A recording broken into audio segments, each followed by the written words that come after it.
નમસ્કાર. Good morning. કેમ છો વિદ્યાર્થીઓ?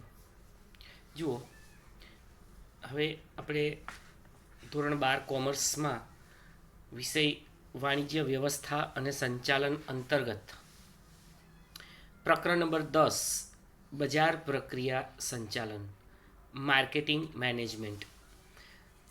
માર્કેટિંગ મેનેજમેન્ટ, બજાર પ્રક્રિયા સંચાલનની આપણે ચર્ચા કરી રહ્યા છીએ. એ ચેપ્ટર આપણું લગભગ પૂર્ણતાના આરે છે. છેલ્લા 2 મુદ્દા બાકી છે. અત્યારે હું એક રિમાઇન્ડ કરાવું કે ચાલુ વર્ષમાં સરકારશ્રીએ જે શૈક્ષણિક મુદ્દા રદ કરેલા છે એ અંતર્ગત આપણા ધોરણ 12 વાણિજ્ય પ્રવાહમાં વાણિજ્ય વ્યવસ્થા અને સંચાલનના વિષયમાં પ્રકરણ નંબર 11 અને પ્રકરણ નંબર 12 એ સંપૂર્ણપણે ચાલુ વર્ષ માટે ફક્ત એ રદ કરેલું છે. એનો અર્થ એ થયો કે પ્રકરણ નંબર 11 ગ્રાહક સુરક્ષા અને પ્રકરણ નંબર 12 ધંધાકીય પર્યાવરણ, એમાંથી ચાલુ વર્ષ માટે કોઈ પણ મુદ્દો પૂછાશે નહીં. બીજી વાત, વિદ્યાર્થી મિત્રો, આ પ્રકરણમાં અત્યાર સુધી આપણે જે કન્ટેન્ટ ભણ્યા છે એનો એક ટૂંક સાર જોઈએ તો બજારીય પ્રક્રિયા એટલે શું? બજાર પ્રક્રિયા સંચાલન, માર્કેટિંગ મેનેજમેન્ટ, એનો ખ્યાલ અમેરિકન માર્કેટિંગ એસોસિએશનના મત પ્રમાણે માર્કેટિંગ એક એવી ધંધાકીય પ્રવૃત્તિ છે કે જેમાં માલ કે સેવાનો પ્રકાર ઉત્પાદક તરફથી ગ્રાહક તરફ વાળવામાં આવે છે. આ વ્યાખ્યા ખાસ તૈયાર કરજો. બી વિભાગ ઓબ્જેક્ટિવ ટાઈપ ઓફ ક્વેશ્ચનમાં આ વ્યાખ્યા પૂછાતી હોય છે. એની આકૃતિ, એના ડાયાગ્રામમાં આપણે સમજ્યા. એક ઉત્પાદકો અને ગ્રાહકો વચ્ચે કેવી રીતે પારસ્પરિક વિનિમયની પ્રક્રિયા થાય છે, અને એ કપૂર અને આઇકોબુકી નામના નિષ્ણાતે પણ પોતાની વ્યાખ્યામાં જણાવ્યું છે કે માર્કેટિંગ એ ગ્રાહકો અને પેઢીઓ વચ્ચે થતો પારસ્પરિક વિનિમય છે. વિદ્યાર્થી મિત્રો, સ્ટેન્ટ અને ફિલિપ કોટલરે પણ બજાર પ્રક્રિયા સંચાલનની વ્યાખ્યા આપવાનો પ્રયત્ન કર્યો છે. આપણે અમેરિકન માર્કેટિંગ એસોસિએશનની વ્યાખ્યા ખાસ તૈયાર કરીશું. બીજું, બજાર પ્રક્રિયાના કાર્યો, ફંક્શન્સ ઓફ માર્કેટિંગ પ્રોસેસ. કુલ 15 કાર્યોની યાદી છે. બજારનું સંશોધન કરવું, માર્કેટ રિસર્ચથી માંડીને 15મો મુદ્દો વેચાણ પછીની સેવાઓનો સમાવેશ એ બજાર પ્રક્રિયાના કાર્યોમાં થાય છે. વિદ્યાર્થી મિત્રો, એ અંતર્ગત અત્યારે થોડુંક રિમાઇન્ડ કરાવી દઉં, તમારા પાઠ્યપુસ્તકમાં નોંધી દેજો. 4થા નંબરનો મુદ્દો જે છે, માલનું પ્રમાણીકરણ અને વર્ગીકરણ. એ મુદ્દાની અંદર છેલ્લી લીટીમાં તમે અંડરલાઇન કરી દેજો. પેજ નંબર 115ની વાત કરું છું. ઔદ્યોગિક ઉત્પાદનોનું વર્ગીકરણ કઈ સંસ્થા કરે છે? 1 માર્ક્સ. જવાબ: ઔદ્યોગિક ઉત્પાદનોનું વર્ગીકરણ ભારતીય પ્રમાણ સંસ્થા કરે છે, જેને BIS કહે છે. હવે વિદ્યાર્થી મિત્રો, તમને BISનું પૂરું નામ પણ પરીક્ષામાં પૂછાતું હોય છે. સંક્ષિપ્ત રૂપનું પૂર્ણ સ્વરૂપ આપો, BIS. તો B for bureau of Indian standard. Bureau of Indian standard પેન્સિલથી લખી રાખો. હું સ્પેલિંગ બોલું છું. બ્યુરોનો spelling BUREAU, bureau of, OF, Indian, INDIAN, Indian, standard, STANDARD, standard. Bureau of Indian standard. ફરીથી બ્યુરો, BUREAU, બ્યુરોનો સ્પેલિંગ ખાસ તૈયાર કરજો, જેથી કરી લખતી વખતે પરીક્ષામાં તકલીફ ના પડે અને આપણો સ્પેલિંગ ખોટો ના પડે. તો આ રીતે બજાર પ્રક્રિયાના 15 કાર્યોની યાદી આપણે જોઈ. એના પછી 3 માર્ક્સનો એક મોસ્ટ ઇમ્પોર્ટન્ટ તફાવત સ્વરૂપનો પ્રશ્ન હતો. એ હતો બજારીય પ્રક્રિયા અને વેચાણ વચ્ચેનો તફાવત. ત્યારબાદ આઈડિયોલોજીસ કોન્સેપ્ટ ઓફ માર્કેટિંગ મેનેજમેન્ટ, બજારીય સંચાલનની જુદી જુદી વિભાવનાઓ, વિચારધારાઓ, ખ્યાલો, એનો પરિચય મેળવ્યો. એમાં ઉત્પાદન વિભાવના, પ્રોડક્શન કોન્સેપ્ટ, પેદાશ વિભાવના, પ્રોડક્ટ કોન્સેપ્ટ, વેચાણ વિભાવના, સેલિંગ કોન્સેપ્ટ, બજારીય વિભાવના, માર્કેટિંગ કોન્સેપ્ટ અને સામાજિક વિભાવના, સોશિયલ કોન્સેપ્ટ. એમાંથી બજારીય વિભાવના અને વેચાણ વિભાવના જે છે એ મોસ્ટ ઇમ્પોર્ટન્ટ છે. એ 2 અથવા 3 માર્ક્સમાં સમજાવો કરીને પણ પૂછી શકાય. ત્યારબાદ નવો મુદ્દો આપણે માર્કેટિંગ મિક્સનો જોયો. માર્કેટિંગ મિક્સ એટલે બજાર મિશ્ર. વિદ્યાર્થી મિત્રો, બજાર મિશ્રમાં 4 Pનો સમાવેશ થાય: પ્રોડક્ટ, પ્રાઇસ, પ્લેસ અને પ્રમોશન. પ્રોડક્ટ એટલે પેદાશ, પ્રાઇસ એટલે કિંમત, પ્લેસ એને ફિઝિકલ ડિસ્ટ્રીબ્યુશન પણ કહેવાય એટલે વિતરણ, અને પ્રમોશન એટલે અભિવૃદ્ધિ. તો એનો ખ્યાલ જોયો ત્યારે આપણે બ્રાન્ડિંગ એટલે શું, બ્રાન્ડિંગની વ્યાખ્યા અને બ્રાન્ડિંગની લાક્ષણિકતાઓ 2 માર્ક માટે અતિ અગત્યનો પ્રશ્ન. ત્યારબાદ પેદાશનું જ એક ઘટક એટલે લેબલિંગ, લેબલિંગના કાર્યો, એને જ આપણે ઉપયોગો પણ કહીએ તો લેબલિંગના કાર્યો અથવા ઉપયોગોની વાત થઈ. પેકેજિંગ, પેકેજિંગ એટલે શું, વસ્તુને સજાવવાનું કાર્ય કરે, પેદાશનું વસ્ત્ર કહેવાય. એમાં કોથળી, કાપડની થેલી, કાગળના ખોખા, પ્લાસ્ટિકના પીપ, પ્લાસ્ટિકની બેગ વગેરેનો સમાવેશ પેકેજિંગ કરતી વખતે એનો સમાવેશ થાય છે, એનો ઉપયોગ થાય છે. બજાર મિશ્રનો બીજો P એટલે પ્રાઇસ, કિંમત. કિંમતમાં કિંમતનો ખ્યાલ અને 5 માર્ક્સનો અતિ અગત્યનો પ્રશ્ન: કિંમતને અસર કરતા પરિબળો. વિદ્યાર્થી મિત્રો, પેદાશની પડતર, પેદાશની માંગ, બજારમાં હરીફાઈ, સરકારી અને કાયદાકીય અંકુશ, ત્યારબાદ ઉદ્દેશ આધારિત કિંમતો નક્કી કરવી, એમાં વળી પાછા 3: મહત્તમ નફો, બજારમાં મોખરાનું સ્થાન, હરીફાઈમાં ટકવા માટે, આર્થિક સ્થિતિ અને ખરીદ વર્તણૂક વગેરે જેવા પોઈન્ટના મુદ્દાનો સમાવેશ અહીંયા થાય છે. ત્યારબાદ આપણે વિતરણ, એક ત્રીજો P બજાર મિશ્રનો, જેને પ્લેસ અથવા ફિઝિકલ ડિસ્ટ્રીબ્યુશન કહેવાય. એની અંદર આપણે લગભગ દરેક સેશનમાં ડિસ્કસ કરીએ છીએ. શૂન્ય સપાટીવાળી વિતરણ વ્યવસ્થા, 1 સપાટીવાળી, 2 સપાટીવાળી અને 3 સપાટીવાળી વિતરણ વ્યવસ્થા. ઉત્પાદક અને ગ્રાહકો વચ્ચે એક પણ મધ્યસ્થી ન હોય ત્યારે તેને શૂન્ય સપાટીવાળી વિતરણ વ્યવસ્થા કહેવાય. ઉત્પાદક અને ગ્રાહકો વચ્ચે છૂટક વેપારી હોય ત્યારે તેને 1 સપાટીવાળી વિતરણ વ્યવસ્થા એટલે પરોક્ષ પદ્ધતિ પણ કહેવાય. ગ્રાહકોને પ્રત્યક્ષ વેચાણ એ જ શૂન્ય સપાટીવાળી વિતરણ વ્યવસ્થા. 1 સપાટીવાળી વિતરણ વ્યવસ્થા, 2 સપાટીવાળી વિતરણ વ્યવસ્થા અને 3 સપાટીવાળી વિતરણ વ્યવસ્થા. 3 સપાટીવાળી વિતરણ વ્યવસ્થામાં ઉત્પાદક અને ગ્રાહકની વચ્ચે આડતીઓ, જથ્થાબંધ વેપારી અને છૂટક વેપારી જેવા 3 મધ્યસ્થીઓનો સમાવેશ થતો હોવાથી એને 3 સપાટીવાળી વિતરણ વ્યવસ્થા કહે છે.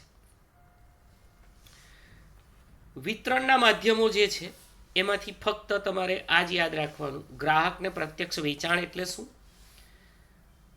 અથવા શૂન્ય સપાટીવાળી વિતરણ વ્યવસ્થા કોને કહેવાય, અને 1, 2 અથવા 3 સપાટીવાળી વિતરણ વ્યવસ્થા એટલે શું. ત્યારબાદ આપણે ચોથો P પણ પૂર્ણ કર્યો છે, પ્રમોશન એટલે કે અભિવૃદ્ધિ. એનો ખ્યાલ, એલિમેન્ટ્સ ઓફ પ્રમોશન, અભિવૃદ્ધિના તત્વો જેવા કે જાહેરાત, વેચાણ વૃદ્ધિ, અંગત વેચાણ અને પ્રસિદ્ધિ. જાહેરાત અંતર્ગત જાહેરાત એટલે શું, what is the role, what is the functions of advertisement. જુદા જુદા 6 કાર્યો જાહેરાતના, જેવા કે વસ્તુની માંગ ઊભી કરે, મોટા પાયા પર ઉત્પાદનના ફાયદા મેળવી આપે, પેદાશની જાણકારી ગ્રાહકો સુધી પહોંચાડે, રોજગારી પણ ઊભી કરે, જીવન ધોરણમાં સુધારો, વેચાણ જથ્થાની જાળવણી કરે. એની સામે કેટલીક વાર ઓબ્જેક્શન અગેન્સ્ટ એડવર્ટાઇઝમેન્ટ, જાહેરાત સામે જે વિરોધ થયા છે 3 માર્ક્સમાં 9 મુદ્દાવાળો પ્રશ્ન હતો. આપણે 6 ડેશ યાદ રાખવાની છે અને ખૂબ ખૂબ જ સરળતાથી આપણે આ 6 ડેશ સમજાવી શકીએ અને એકદમ સહેલું છે, બિલકુલ પરીક્ષાલક્ષી છે. વ્યક્તિગત વેચાણ, છેલ્લા સેશનમાં આપણે છેલ્લા 2 સેશનમાં વ્યક્તિગત વેચાણ એનો અર્થ અને આ પ્રકરણની મોસ્ટ ઇમ્પોર્ટન્ટ શોર્ટ નોટ, અને એ શોર્ટ નોટ છે સારા વેચાણકર્તાની લાક્ષણિકતાઓ. વિદ્યાર્થી મિત્રો, આ કરી જ દેજો. 7 લક્ષણો આપ્યા છે, એક વ્યક્તિ વિશેષના લક્ષણો છે. તે દેખાવે કેવો હોવો જોઈએ, કુશળ હોવો જોઈએ, બુદ્ધિ ચાતુર્યવાળો, સતત ઉત્સાહી, શિસ્તબદ્ધ, મહત્વાકાંક્ષી, બરાબર છે. એનામાં ચોક્કસ ગુણો હોવા જોઈએ, સારા ચારિત્રવાળો, પ્રામાણિક હોવો જોઈએ, સમજાવવાની એનામાં આવડત હોવી જોઈએ, ટેકનિકલ માહિતી હોવી જોઈએ, કુશળતા, વેચાણની શૈલી, આ બધું કન્વિન્સિંગ પાવર, બહુ સહેલું છે પણ 3 માર્ક્સ માટે એ પૂછાતું હોય છે અને ખૂબ જ અગત્યની આ એક 3 માર્ક્સની ડી વિભાગની ટૂંકનોંધ પ્રકારનો આ પ્રશ્ન છે જે ખાસ કરવાનો છે. વેચાણ વૃદ્ધિ સેલ્સ પ્રમોશન એટલે શું?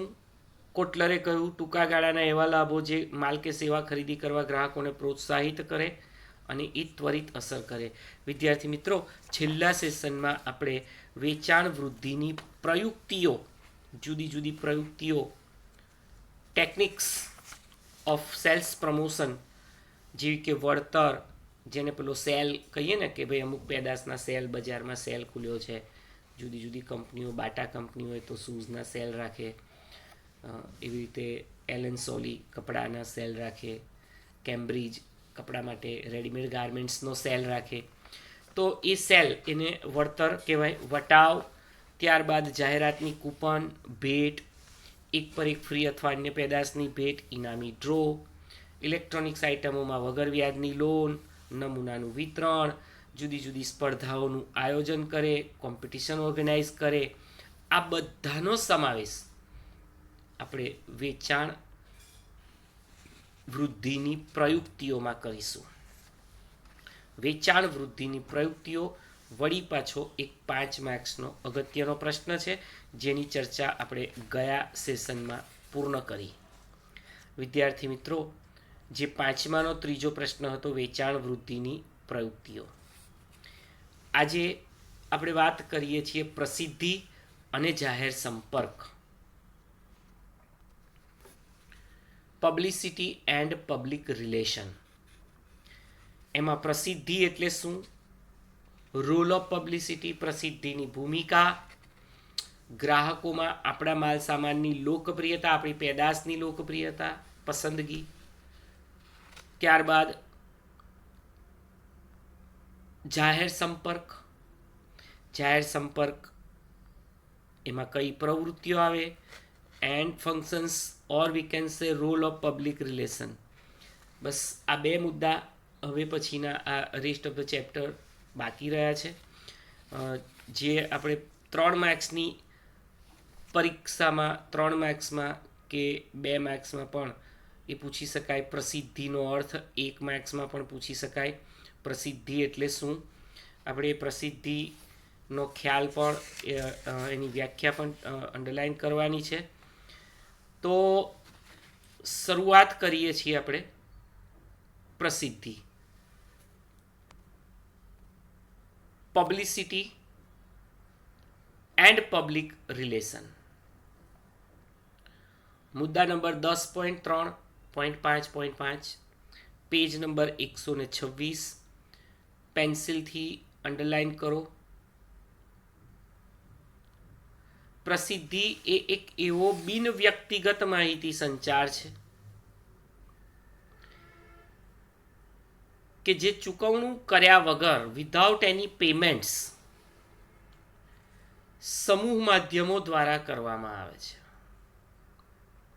સમૂહ માધ્યમો કે જેનું કોઈ પેમેન્ટ્સ નથી, પેદાશ અને સંસ્થાકીય બાબતો લોકોમાં વધુને વધુ પ્રચલિત થાય તેવો પ્રયત્ન અહીં પ્રસિદ્ધિમાં થતો હોય છે.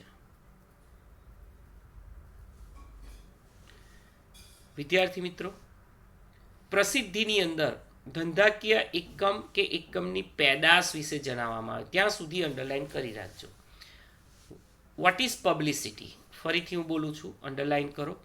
પ્રસિદ્ધિ એ એવો બિન વ્યક્તિગત નોન ઇન્ડિવિજ્યુઅલ કમ્યુનિકેશન, બિન વ્યક્તિગત માહિતી સંચાર, કોઈને ઉદ્દેશીને નહીં, જે ચૂકવણું કર્યા વગર વિધાઉટ એની પેમેન્ટ્સ મીડિયા દ્વારા થતો હોય છે, સમૂહ માધ્યમો દ્વારા થતો હોય છે.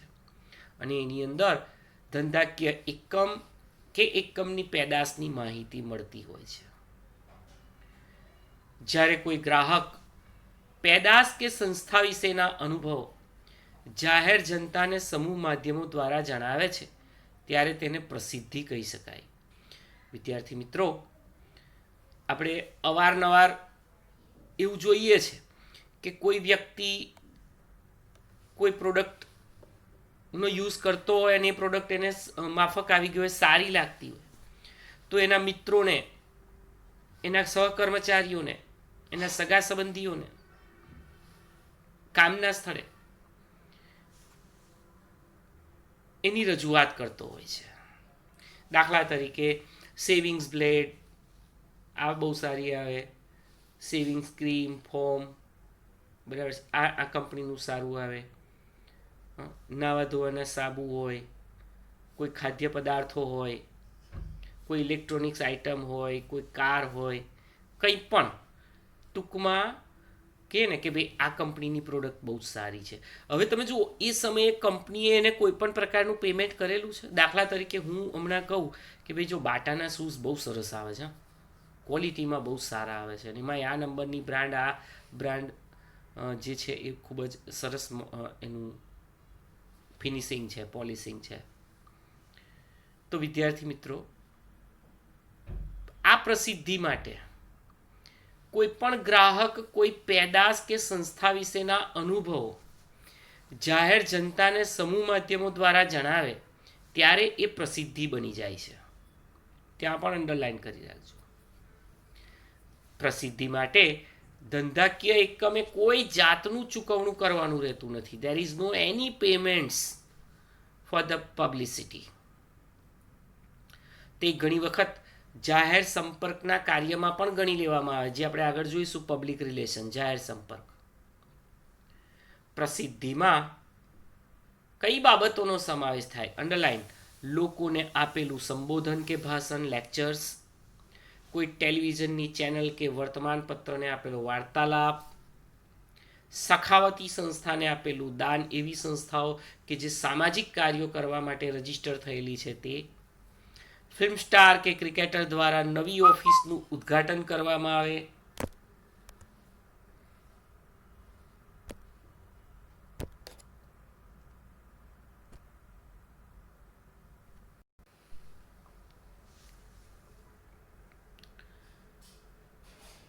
નવી ઓફિસના ઉદ્ઘાટન વખતે ફિલ્મ સ્ટાર કે ક્રિકેટરને બોલાવવામાં આવે અને ત્યાં એ હસ્તીને જોવા માટે, એ કલાકારને જોવા માટે જે ભીડ ભેગી થાય અને ત્યાં એ કલાકાર દ્વારા કંઈ કહેવામાં આવે, એ પણ બધી પ્રસિદ્ધિ જ છે, પબ્લિસિટી છે. આપણે અવારનવાર એવા શબ્દ સાંભળીએ છીએ, publicity stunt. Role of publicity, ત્યાં 2 અથવા 3 માર્ક્સ લખી રાખો.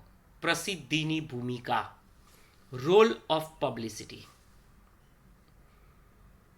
વિદ્યાર્થી મિત્રો, હવે દરેક મુદ્દાની અંદર જ્યાં જ્યાં હું કહું ત્યાં તમારે પેન્સિલથી જે તે શબ્દ નીચે અંડરલાઇન કરવાની છે, જેથી કરીને એ શબ્દ ને આધારે તમે તમારા શબ્દોમાં તમારી મૌલિકતાને આધારે વાક્ય રચના બનાવી શકો. પહેલું, અભિવૃદ્ધિના બધા જ મિશ્રમાં આને ગ્રાહકો દ્વારા સૌથી વધુ વિશ્વાસપાત્ર, અંડરલાઇન કરો, સૌથી વધુ વિશ્વાસપાત્ર ગણવામાં આવે છે. અથવા અહીંયા અંડરલાઇન કરો, પ્રસિદ્ધિની વિશ્વસનીયતા સૌથી વધુ છે. દાખલા તરીકે તમે જુઓ, કોઈ પણ સંભવિત ગ્રાહકો છે, બરાબર, એ ન્યૂઝપેપરમાં જાહેરાત જુએ, ટેલિવિઝન પર જુએ, એ બધું તો એમના માઇન્ડમાં એવું હોય કે ભાઈ આ તો કંપનીએ પોતે પોતાની પેદાશોનું વેચાણ વધે એ માટે ખર્ચો કરીને જાહેરાતો આપી છે. પણ કોઈ વ્યક્તિ જે તે કંપનીની પેદાશ પોતાના અનુભવો સહિત કોઈ વ્યક્તિને કન્વિન્સ કરે, સંભવિત ગ્રાહકને, તો એને પહેલો વિશ્વાસ બેસી જાય. દાખલા તરીકે વર્ગખંડમાં એક શિક્ષક વિદ્યાર્થીઓને કોઈ પણ પ્રોડક્ટ વિશે કહે કે ભાઈ આની પ્રોડક્ટ બહુ સારી આવે, ટાટાની પ્રોડક્ટ, સોનીની પ્રોડક્ટ, તો વિદ્યાર્થીઓ કન્વિન્સ થઈ જાય છે, કારણ એને વધુ ટ્રસ્ટેબલ ગણવામાં આવે, વિશ્વાસપાત્ર ગણવામાં આવે. એટલે પ્રસિદ્ધિની વિશ્વસનીયતા સૌથી વધારે છે. બીજું, પ્રસિદ્ધિના કાર્યમાં ધંધાકીય એકમે કોઈ ચૂકવણું કરવાનું નથી હોતું, અને એટલે જ તે અભિવૃદ્ધિનું સૌથી સસ્તું, ત્યાં અંડરલાઈન કરો, સૌથી સસ્તું મિશ્ર કહી શકાય. વેરી ચીપ, એકદમ સસ્તું. There is no payment of publicity to the any media. કોઈ પણ માધ્યમને કંપની દ્વારા પેમેન્ટ નથી કરવામાં આવતું. બાકી તમે જુઓ, જાહેરાત હોય, જાહેરાત પછી વેચાણની પ્રવૃત્તિઓમાં ઇનામી ડ્રો હોય, ભેટ હોય, કૂપન હોય, નમૂનાનું વિતરણ હોય, સ્પર્ધાનું આયોજન, આ બધામાં કંઈક ને કંઈક ખર્ચ હોય છે, જ્યારે આમાં કોઈ જ ખર્ચો નથી પ્રસિદ્ધિની અંદર. એટલે સૌથી સસ્તું મિશ્ર એટલે પ્રસિદ્ધિ. ત્રીજું, પ્રસિદ્ધિના કાર્યમાં ઘણી વખતે જાહેર સંપર્કનું કાર્ય પણ સમાવિષ્ટ થઈ જાય છે. હમણાં જ આપણે આગળ જોયું, જાહેર સંપર્ક. એની અંદર બજારીય સંચાલકો, માર્કેટિંગ મેનેજર ઓછા પ્રયત્ને વધુ સારી રીતે બજારીય માહિતી આપી શકે. તમે અંડરલાઈન કરો, જાહેર સંપર્કનું કાર્ય સમાયેલું છે એની નીચે.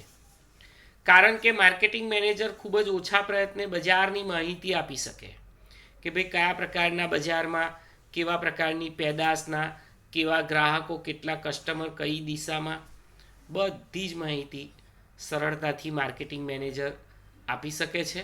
અને એટલે જ પબ્લિસિટીને કેટલીક વખતે પબ્લિક રિલેશન સાથે પણ સરખાવવામાં આવતું હોય છે. ચોથું, વિશ્વસનીયતા સાથે સામૂહિક સંદેશ પ્રચાર માટે પણ એ અસરકારક માધ્યમ છે. અંડરલાઈન કરો, સામૂહિક સંદેશ પ્રસાર, ત્યાં લીટી દોરો. કમ્યુનલ કમ્યુનિકેશન, એક સમૂહમાં મેસેજ સ્પ્રેડ કરવો હોય, કોઈ પણ વ્યક્તિ દ્વારા, કોઈ વ્યક્તિ વિશેષ દ્વારા, પોતાના ભાષણમાં, પોતાની સ્પીચમાં, સભામાં જો એ કોઈ પેદાશની ભલામણ કરશે ને, તો એ પેદાશની પ્રસિદ્ધિ થઈ ગણાશે વિધાઉટ એની પેમેન્ટ.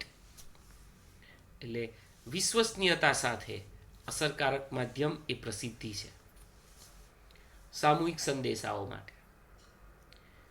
પાંચમું અને છેલ્લું, ધંધાકીય એકમના વેચાણ મધ્યસ્થીઓને, જે મધ્યસ્થીઓ છે જેવા કે વિતરક, જથ્થાબંધ વેપાર, છૂટક વેપારી, તો એ મધ્યસ્થીઓને અને વેચાણકર્તાઓને પણ પ્રસિદ્ધિ મદદરૂપ થાય છે, સેલ્સમેનને.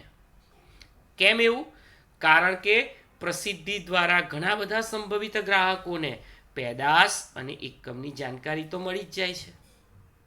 એટલે અહીંયા વેચાણ મધ્યસ્થીઓ અને વેચાણકર્તાના વેચાણ પ્રયત્નો ત્વરિત અસર કરે છે. એ લોકોને ખૂબ જ ઓછી મહેનતે એમની પેદાશ વેચાઈ જશે. વેચાણકર્તા એટલે સેલ્સમેન, અને વેચાણ મધ્યસ્થીઓ એટલે હોલસેલર, રિટેલર, ડિસ્ટ્રીબ્યુટર વગેરે.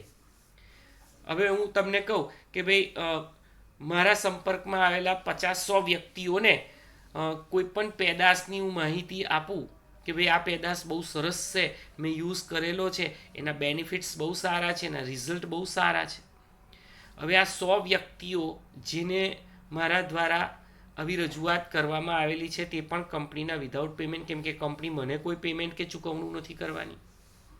હવે આ 100 વ્યક્તિઓને જો કોઈ સેલ્સમેન જે તે કંપનીનો, જે તે બ્રાન્ડનો જેની રજૂઆત મેં કરેલી છે, એ જ સેલ્સમેન કે કોઈ મધ્યસ્થી એ પેદાશ વેચવા જશે અને કન્વિન્સ કરશે, તો ખૂબ જ સરળતાથી અને ઝડપથી એ સંભવિત ગ્રાહકો ખરેખર ગ્રાહકોમાં પરિવર્તિત થશે, એટલે કે વેચાણ ઝડપી થશે.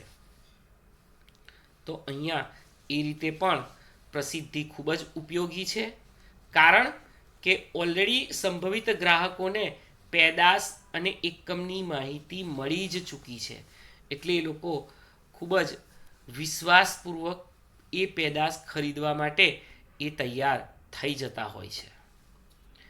તો વિદ્યાર્થી મિત્રો, આજે આપણે વાત કરી પબ્લિસિટી, પ્રસિદ્ધિ, પ્રસિદ્ધિનો ખ્યાલ અને પ્રસિદ્ધિની ભૂમિકા. પ્રસિદ્ધિની ભૂમિકામાં મેં તમને અંડરલાઇન કરાયેલા શબ્દો: વિશ્વસનીયતા પહેલું, બીજાની અંદર સૌથી સસ્તું મિશ્ર, ત્રીજામાં તમે અંડરલાઇન કર્યું છે જાહેર સંપર્કનું કાર્ય, ચોથામાં અંડરલાઇન કર્યું છે સામૂહિક સંદેશા પ્રસાર માટે, અને પાંચમામાં તમારે અંડરલાઇન કરવાનું છે વેચાણકર્તાઓ અને મધ્યસ્થીઓને પણ તે મદદરૂપ થાય છે. આટલું અંડરલાઇન કરવાનું છે. સાથે સાથે આજે ચાલેલી આ એક શોર્ટ નોટ અને પ્રસિદ્ધિનો ખ્યાલ, પ્રસિદ્ધિનો અર્થ એ તમારે હોમવર્કમાં લખવાનો છે. સ્વાધ્યાયમાં અર્થ આપેલો છે, તો એ અર્થ લખવાનો છે. હવે પછીના સેશનમાં આ ચેપ્ટરનો છેલ્લો મુદ્દો, અને તે છે જાહેર સંપર્ક, એનો ખ્યાલ અને જાહેર સંપર્કની ભૂમિકા. એની આપણે ચર્ચા કરીશું, એની સમજૂતી મેળવીશું, પછી આ પ્રકરણ પૂરું થયેલું જાહેર કરીશું. તો હોમવર્ક ભૂલાય નહીં. પ્રસિદ્ધિનો અર્થ અને પ્રસિદ્ધિનો ખ્યાલ, પ્રસિદ્ધિની ભૂમિકા, ભૂમિકામાં એની 5 ભૂમિકાઓ ડેશવાઇઝ લખવાની છે, એ ભૂલાય નહીં. તો આ સાથે આજનું સેશન અહીંયા આપણે પૂરું કરીએ છીએ.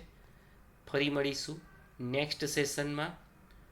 ત્યાં સુધી થેન્ક યુ.